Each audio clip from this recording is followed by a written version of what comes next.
Hello friends, उदयपूरला जाण्यासाठीचा best season आहे तो म्हणजे ऑक्टोबर ते मार्च. पुणे किंवा मुंबईवरून तुम्ही डायरेक्ट फ्लाइट घेऊन अगदी 2 तासात पोहोचू शकता उदयपूरला. उदयपूरला पोहोचताच हॉटेल चेक इन करून मस्त अशी इव्हिनिंग स्पेंड करा आमराई घाट येथे. लेक साइड असलेल्या रेस्टॉरंटमध्ये तुम्ही कॅन्डल लाईट डिनर एन्जॉय करू शकता. डे 2 सर्वप्रथम तुम्ही जा श्री जगदीश टेम्पलला. जगदीश टेम्पल हे श्रीकृष्णाला समर्पित आहे. दर्शन घेऊन तुम्ही जा सिटी पॅलेस एक्सप्लोर करायला. सिटी पॅलेस पाहण्यासाठी तुम्हाला 2 ते 3 तास आरामात लागतात. त्यानंतर जवळ शॉपिंग करून सायंकाळचा लोकधरोहरचा शो बिलकुल मिस करू नका. इथे आपल्याला राजस्थानी संस्कृतीची लोककलेची जवळून ओळख होते.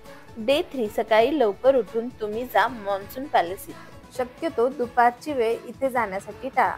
येथून तुम्ही जा कर्णी माता मंदिर येथे. कर्णी माता मंदिरला जाण्यासाठी रोपवेचा पर्याय बेस्ट आहे. त्यानंतर येथून जवळच असलेल्या लेक पिचोला गव्हर्नमेंट बोटिंगसाठी